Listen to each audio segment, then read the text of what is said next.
Hello and welcome to another thrilling episode of Tim and Tom's Film Nights, where two old geezers sit down, pour themselves some nice cup of Earl Grey, and discuss films both new and not so new. Thomas, my dear chap, what have we got on the agenda for tonight? Oh, Timmy boy, tonight's film is a real gem. We're talking about one of Adam Sandler's earlier works, before he turned into a money-making machine that is more concerned with its own paycheck than delivering quality cinematic masterpieces. No, my dear chap. We're talking about Billy Madison, released all the way back in 1995. I must admit, Tom, I wasn't particularly fond of this one. It did have a few moments that made me chuckle, but overall I found it to be rather, well, let's just say it didn't leave a lasting impression on my old cranky soul. Oh, now, Timmy, you can't just dismiss the film without giving it a proper chance. Sure, it might not have won any Oscars or been praised by the critics, but and it did make me laugh out loud several times. Besides, it was Adam Sandler's first starring role in a feature film, so we should give him some credit, eh? Well, I will admit that there were some moments that made me chuckle, but overall, I found the plot to be rather predictable, and the humor, while sometimes amusing, felt too childish for my taste. And don't get me started on that whole pants and prank. That's just plain juvenile. Timmy, you have to admit, it was a bit of harmless fun. Besides, it was released in the 90s when people still laughed at things like Home Alone and Ace Ventura, which were also quite immature. But, hey, we're here to talk about movies, not reminisce about our lost childhood innocence. So, Timmy, care to share your thoughts on the film? Well, Thomas, if you insist on discussing this sci-film's plot, it revolves around a man named Billy Madison, who is played by Adam Sandler. Billy is an immature and lazy individual who has spent the majority of his life playing video games and avoiding responsibility.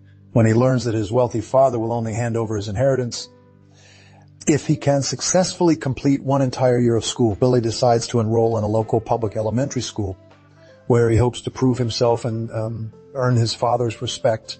The premise itself is rather predictable, with the classic underdog storyline of an unlikely protagonist facing adversity and eventually triumphing over it. However, what really sets this film apart are the numerous absurd and outrageous gags and pranks that are crammed into every single scene, from the aforementioned pantsing prank to a scene where Billy and his classmates attempt to launch a paper plane out of a classroom window, only for it to hit a passing airplane and cause it to crash land on top of them. To be perfectly honest, I found most of the humor in this film to be juvenile at best and downright cringy at worst.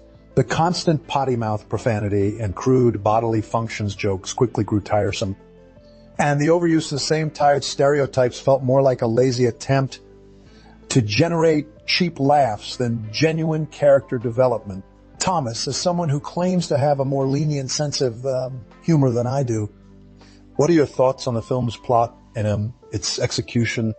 Well, Timmy, despite my fondness for the film, there are indeed some interesting behind-the-scenes tidbits that I think you'll find rather intriguing. For instance, did you know that the famous scene where Billy and his classmates attempt to launch a paper plane out of their classroom window actually resulted in a real plane crash? No, Timmy, that's not a joke. During one of the filming days, the stunt coordinator accidentally launched the paper plane a bit too high, causing it to hit an actual passing airplane, which subsequently crash-landed on top of the school building. Fortunately, nobody was hurt in the incident, but can you imagine the chaos that would have ensued if things had gone just slightly differently?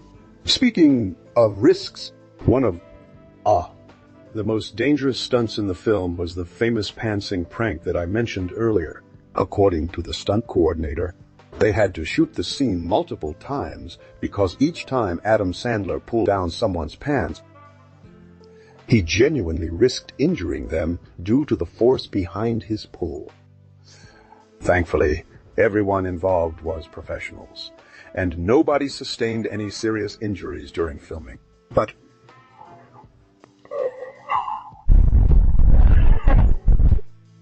where Billy and his classmates are sent to the school's timeout room, was actually inspired by a real-life incident involving Adam Sandler himself.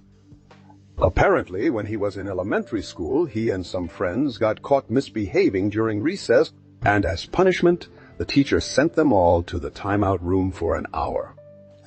Sandler later revealed that this experience was one of, the most traumatic moments of his childhood, which is what inspired him to include a similar scene in Billy Madison.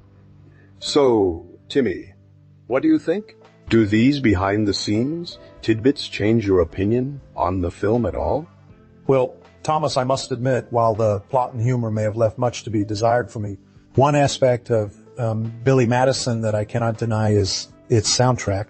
The film's score, composed by Randy Edelman, perfectly captures the energetic chaos and childish antics that define the movie's overall tone. From the cheerful and upbeat theme song to the more somber yet comedic moments, Edelman's compositions seamlessly enhance the viewer's experience. The soundtrack also features a mix of popular songs from the era, including classic rock anthems like Act DC's Back in Black and Queen's Bicycle Race, which add an extra layer of nostalgia for those who grew up during this time period. While I personally prefer more subtle and nuanced scores like those found in films like The Shawshank Redemption or The Godfather, I must give credit where it's due. Edelman did a fantastic job capturing the essence of Billy Madison with his energetic and playful score. Oh, Timmy, you always find something to nitpick about, don't you? But joking aside, I do agree that the soundtrack for Billy Madison is quite memorable. Besides the iconic theme song by Steven Seagulls, which is a perfect blend of 80s rock and 90s cheese, there are also some hidden gems scattered throughout the film. For instance, who could forget the infamous I Will Survive sequence where Billy and his classmates literally dance their way to victory in an attempt to save their school's funding? The use of that song during that scene is pure gold. And then there's the iconic Bohemian Rhapsody scene, where Billy and his newfound friends, the Misfits, take over the school's stage and belt out the classic Queen anthem in a truly epic fashion. I mean, who hasn't imagined themselves in Billy's shoes, rocking out to that song with a group of equally eccentric individuals? So, Timmy, what do you think? Do these musical moments make up for the film's shortcomings, in your opinion? Or are you still not convinced that Billy Madison is worthy of its cult classic status?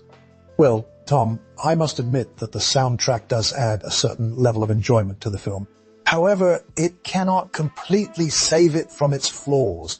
While some of the musical moments are indeed memorable, they are not enough to elevate Billy Madison to the status of a classic in my eyes. I still stand by my original statement. There are better films out there that showcase the talents of Adam Sandler and his co-stars alike. But as always, this is just my humble opinion, and I'm sure there are many die-hard fans of Billy Madison who would vehemently disagree with me. So, dear listeners, what do you think? Do you share Timothy's skepticism towards the film, or do you, like Thomas, see the hidden gem that is Billy Madison? Now, Timothy, let's shift our focus away from the film itself and talk about the talented individuals who brought these characters to life.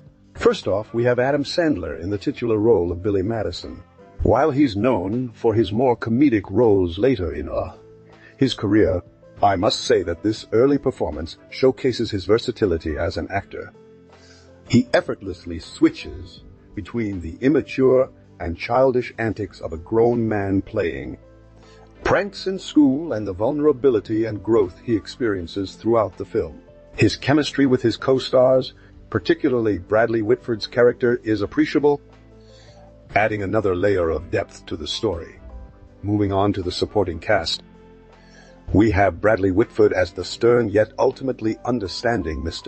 William Billy Madison Jr., who reluctantly agrees to give Billy a second chance at life. His dry wit and sarcastic delivery perfectly complement Sandler's over-the-top antics, creating an entertaining dynamic that keeps the audience engaged throughout the film. One character who often goes unmentioned but deserves a shout-out is Norm, played by Norm Macdonald. Although his screen time is minimal, he manages to steal every scene he's in with his deadpan delivery and subtle facial expressions. His dry humor perfectly complements the absurdity of the film's premise, adding a touch of much-needed levity to otherwise chaotic situations. Finally, we have to talk about the legendary Darren McGavin as Mr. Robert Bob Taylor, who serves as Billy's nemesis and principal at the school. His strict disciplinary methods and rigid adherence to rules provide a perfect foil for Billy's chaotic antics, creating a classic underdog story that we all can root for. McGavin brings a sense of gravitas to the role, making his eventual redemption arc even more satisfying. So, Timothy, what are your thoughts on the performances of these talented individuals? Do you have any specific scenes or moments that stand out for you in terms of acting? Well, Tom, I must admit that there are some scenes and performances throughout Billy Madison that do stand out for me. One particular moment that comes to mind is the iconic fancy pants dance scene. As cheesy and cringe-worthy it may seem nowadays, it was a genuine highlight of the film at the time of its release. The chemistry between Sandler and Whitford is palpable, and their dancing is infectious in all the right ways. It's moments like these that showcase the camaraderie between the cast members and their willingness to embarrass themselves for a good laugh.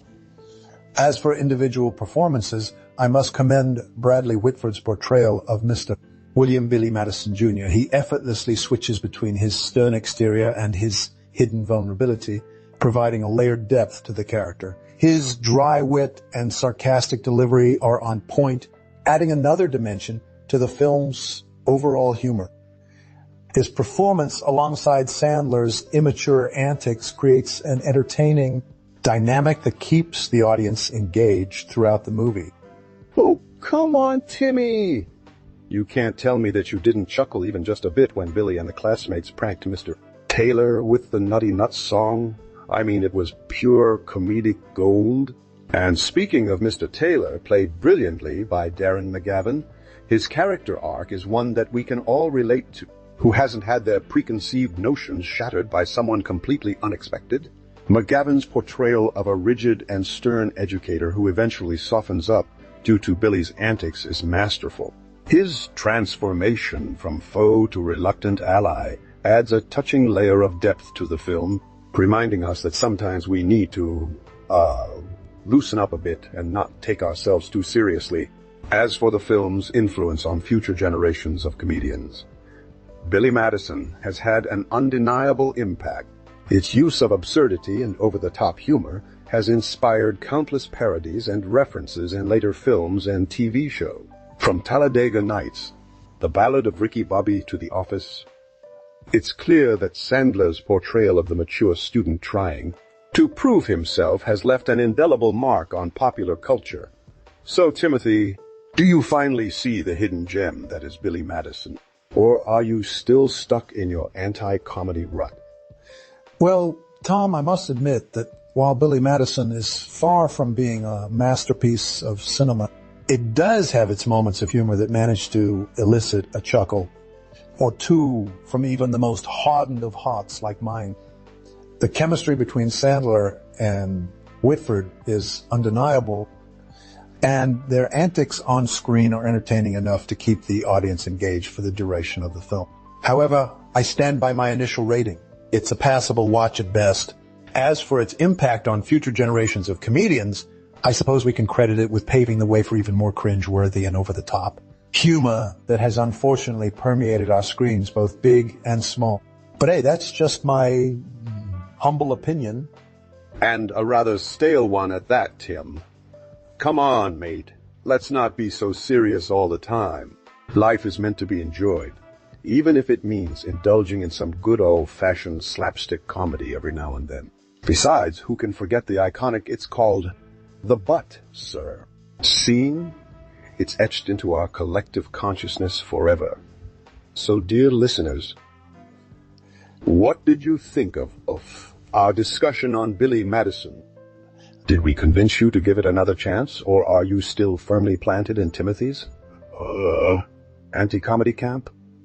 Remember to leave a comment, subscribe to the channel, and don't forget to hit that little heart button if you enjoyed our banter. Until next time, farewell, and stay classy, London.